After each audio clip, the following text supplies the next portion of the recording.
7 Years of Humiliation. One will expose the truth. Hey everyone, this is not just a story, it is a reckoning. This is the kind of truth that waits patiently in the shadows until the world is finally ready to hear it. If you believe in resilience, justice, and the quiet power of a woman who refuses to stay broken, take a moment now to like, subscribe, and steady your heart. Welcome to Black Queen Dominion, where forgotten queens rise and silence is shattered forever.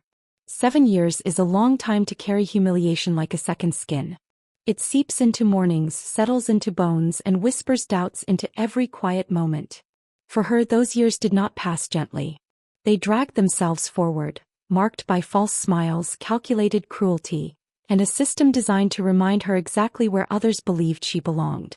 She learned early that humiliation does not always arrive loudly. Sometimes it comes wrapped in polite indifference, professional sabotage, and the soft laughter that follows when a Black woman dares to stand tall in spaces built to keep her small. She had entered that world with hope stitched carefully into her ambition. Education, discipline, and an unshakable work ethic had shaped her path. She believed merit still mattered, that excellence could not be ignored forever. But what she encountered instead was a slow, deliberate erosion. Credit for her work was redirected. Mistakes she did not make were quietly placed at her feet. Opportunities dangled before her were withdrawn at the last second, always with reasonable explanations that somehow never applied to anyone else. Each year added a new layer to the burden. She learned the art of swallowing pain during meetings, of perfecting professionalism while being dissected by biased eyes. Her voice, when confident, was labeled aggressive. Her silence, when cautious, was framed as incompetence. She existed inside an exhausting contradiction where survival required constant self-correction. The humiliation was not just public. It was systemic, rehearsed, and endlessly justified. Outside those walls, life continued. Bills demanded payment. Family leaned on her strength, unaware of how fragile it had become. Friends saw her achievements on paper and assumed success shielded her from harm. He did not correct them. Explaining humiliation often invites disbelief, and disbelief can wound deeper than cruelty itself. So she endured, collecting evidence quietly, observing patterns, memorizing timelines, and storing truth like ammunition for a future she was not yet ready to reveal. There were nights when exhaustion pressed so heavily on her chest that breathing felt like labor. Doubt tried to convince her that endurance was all she would ever have. Yet beneath that fatigue lived something stubborn and unkillable. A knowing. A promise whispered by ancestors who had survived far worse and still found ways to rise. She reminded herself that humiliation loses power when exposed to light. By the 5th year, the mask began to slip. Small inconsistencies appeared in the narratives used against her. People who once dismissed her started to notice how often she was blamed and how rarely she was protected. She said nothing. Silence, she understood, could be strategic. She allowed underestimation to continue because underestimation breeds carelessness in those who misuse power. The 7th year arrived not with despair but with clarity. She no longer questioned whether what she experienced was real. She had the receipts, the timelines, and the emotional distance required to act with precision rather than rage. This was not about revenge fueled by anger. This was about truth restored, dignity reclaimed, and a system forced to confront its own reflection. She stood at the edge of exposure, fully aware that revealing the truth would change everything. Reputations would fracture. Comfort would be disrupted. And she would no longer be able to retreat into anonymity. But she also knew that silence had already cost her enough. 7 years of humiliation had forged something unbreakable within her, and the world was about to learn that endurance, when paired with truth, becomes dominion. The moment before revelation is always quiet, suspended between fear and freedom. She breathed deeply there, knowing the next step would echo far beyond her own life, and allowed herself one final moment of stillness before the storm began. The truth was ready, and so was she. The decision to expose the truth did not arrive as an explosion. It unfolded like a carefully drawn map, each step revealing how deliberate the humiliation had always been. She revisited the past with new eyes, not as a wounded participant but as an observer assembling a case. Patterns emerged where confusion once lived. The same names appeared repeatedly at turning points where her progress stalled. The same language echoed through written evaluations that contradicted her measurable results. She realized the cruelty had relied on isolation. By keeping each incident small and deniable, they ensured she would question herself instead of the system. What they did not anticipate was her capacity to document quietly. Emails archived. Dates logged. Performance metrics preserved. Compliments offered privately but withheld publicly recorded with precision. Over 7 years she had unknowingly built an archive of truth that now stood undeniable. Power shifts when fear changes sides.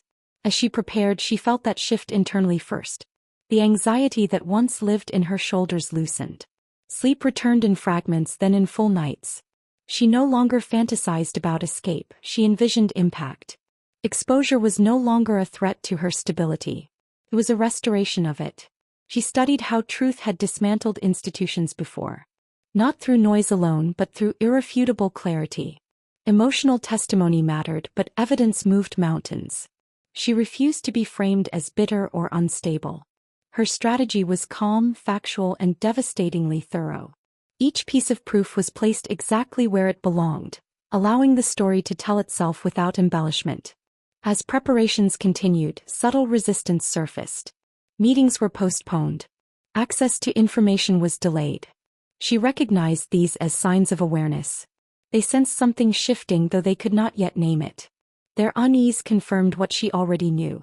Silence had protected them, and silence was ending.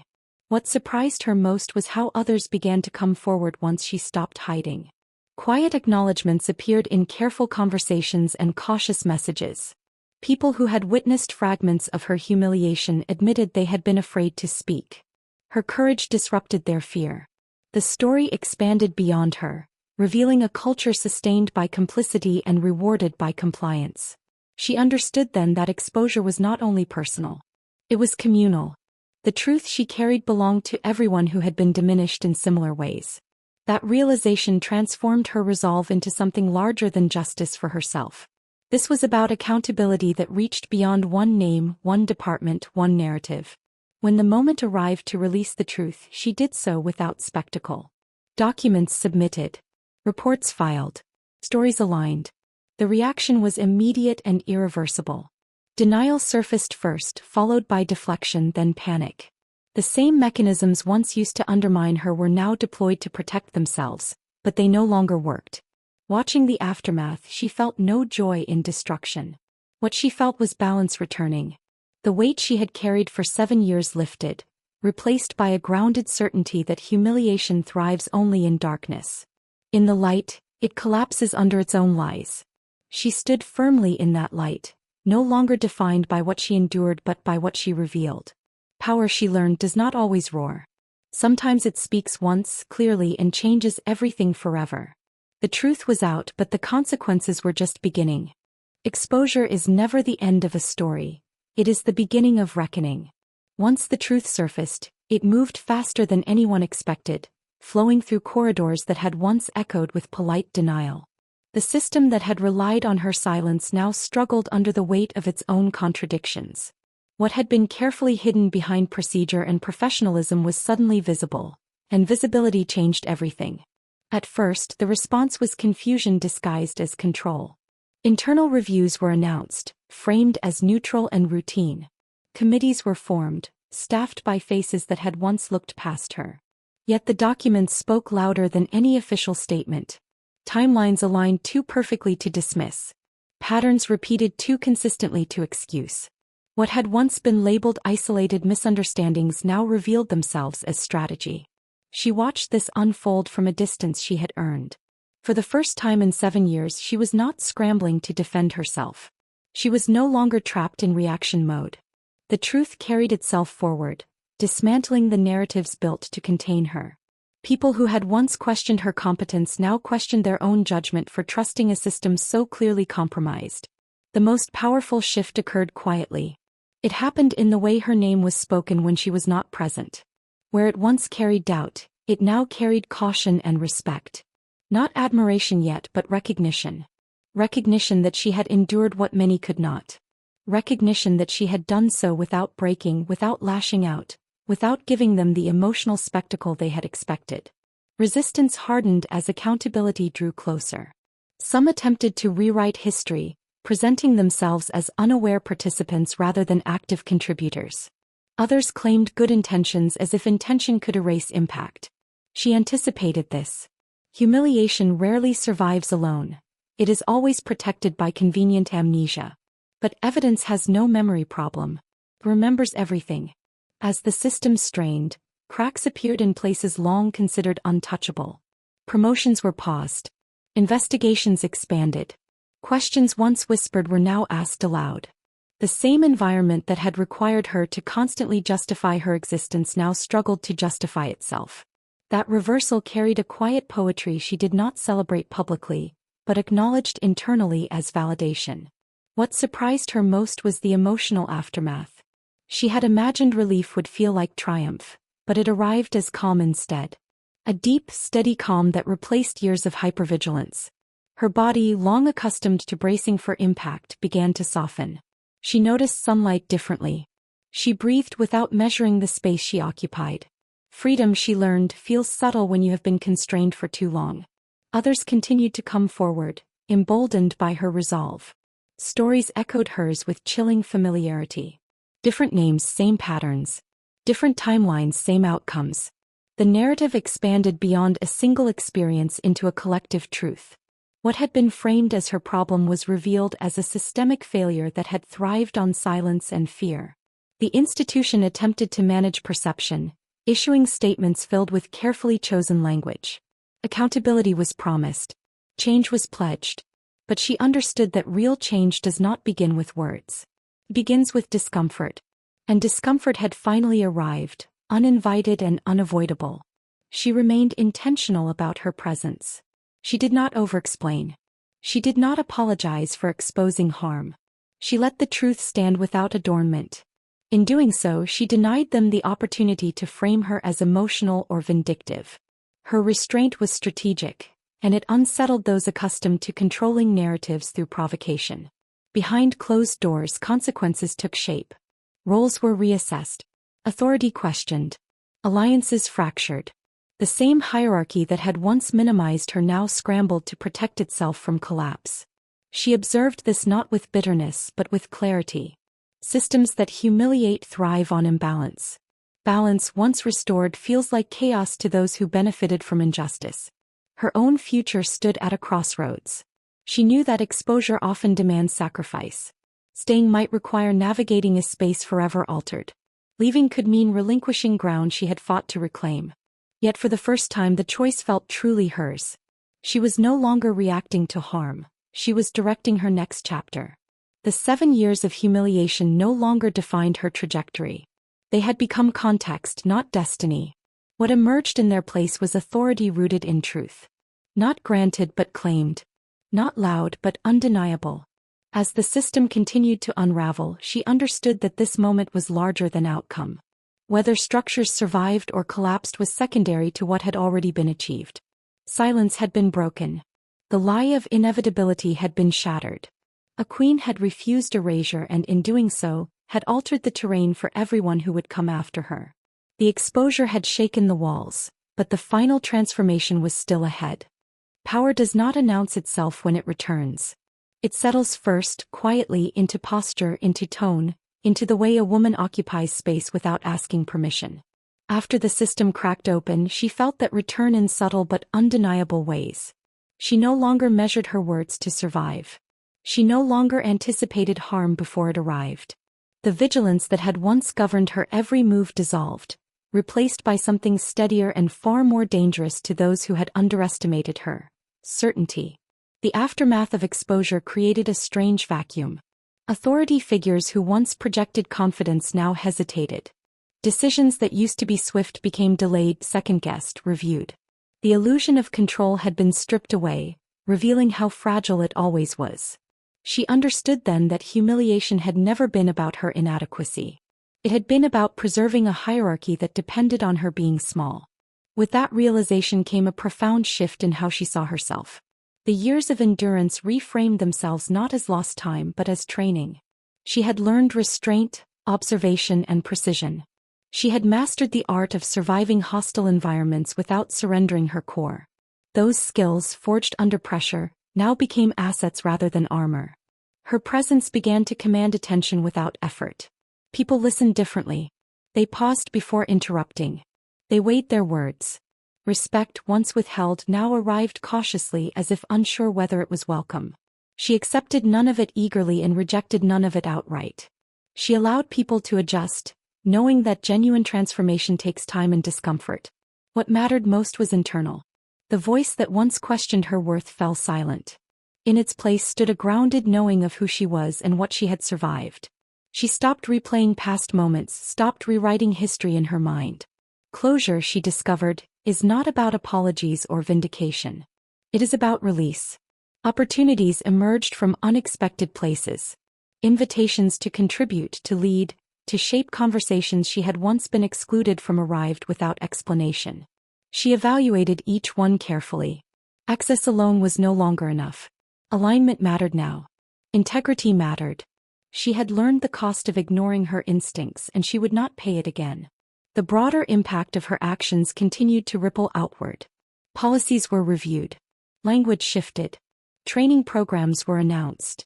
None of it erased the harm already done, but it signaled something important. The system was being forced to evolve, not because it suddenly found morality, but because exposure had made stagnation too risky. Progress, even when reluctant, is still progress.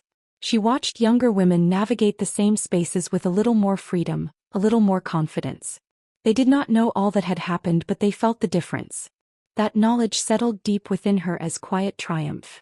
Legacy, she realized, does not always require recognition. Sometimes it lives in the absence of harm. There were moments of grief she did not expect. Grief for the version of herself who had entered 7 years earlier, hopeful and unguarded. Grief for the energy spent surviving instead of thriving. She allowed herself to feel it fully without judgment. Healing, she learned, does not mean pretending the wounds never existed. It means honoring them without letting them dictate the future.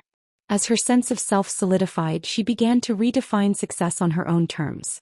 It was no longer tied to validation from institutions that had failed her. It lived in autonomy, in peace, in the ability to choose without fear. That redefinition was perhaps the most radical act of all. Those who had once benefited from her humiliation struggled to adapt to her new position. Some attempted reconciliation. Others maintained distance. A few clung to resentment, unable to accept that the balance had shifted permanently. She did not engage. She had outgrown the need to be understood by those committed to misunderstanding her. What replaced the chaos of exposure was something far more enduring. Authority rooted in truth. She did not need to assert it loudly. It existed in her boundaries, in her discernment, in her refusal to participate in systems that demanded her diminishment. That authority could not be revoked because it had never been granted. As time passed, the story of her humiliation transformed into a story of resilience, not because it was softened but because it was owned. She did not hide what she endured. She contextualized it. She named it. And in doing so she removed its power to define her. Standing firmly in this new chapter of her life, she sensed that the final transformation was approaching. Not the exposure, not the fallout, but the moment where her story would fully transcend its origin. Where 7 years of humiliation would no longer be the headline, but the prologue. She had risen, but the crown was still settling into place. What comes next is not survival but dominion. Dominion is not conquest. It is not loud victory or public applause. Dominion is what remains when the noise fades and a woman stands fully rooted in herself, unmovable, unashamed, and unafraid. After 7 years of humiliation and the long journey through exposure, fallout, and rise, this was where she arrived. Not at the end of pain but at the beginning of sovereignty. The world around her continued to adjust. Institutions rebranded their failures as lessons learned. Individuals distanced themselves from decisions they once defended. Narratives were softened, edges rounded, responsibility diluted. She watched it all with clarity sharpened by experience. She no longer expected justice to look perfect. She understood that systems rarely repent, they adapt. What mattered was that the truth could no longer be buried beneath her silence. Her life began to feel expansive in ways she had once believed were reserved for others. Mornings no longer started with dread.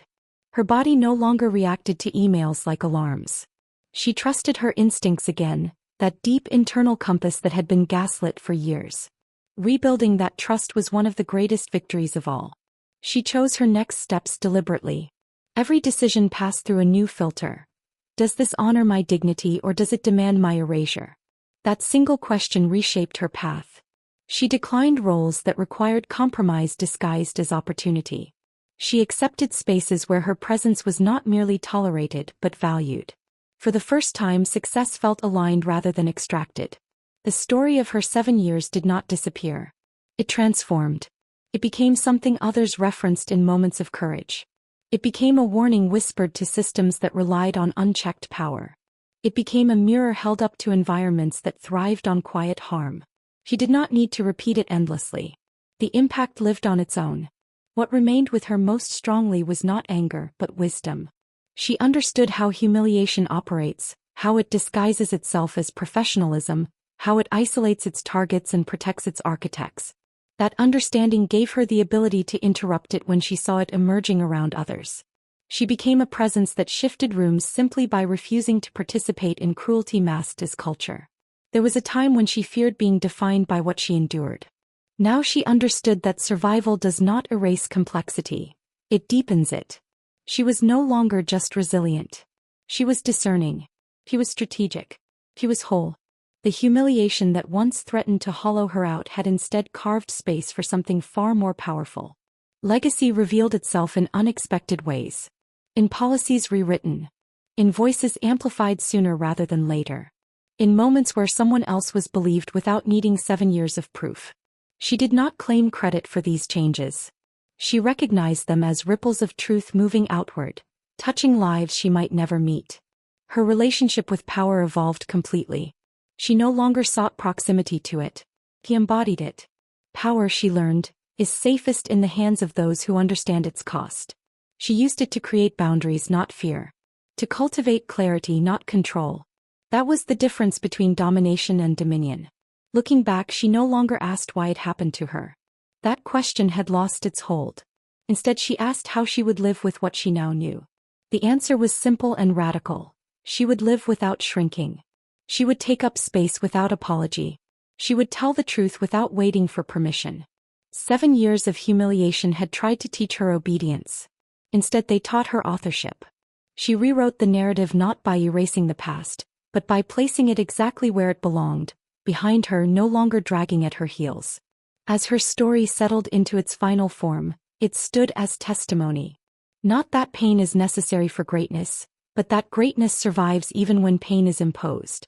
That a Black woman's endurance is not infinite, but her capacity to rise, to expose, and to reclaim is boundless. This was not revenge. This was restoration. This was what happens when silence ends and truth takes the throne. This was what happens when humiliation meets a woman who refuses to disappear. And this, above all else, was dominion. The story does not end here. It lives wherever truth is chosen over fear, and wherever a queen decides she will no longer bow.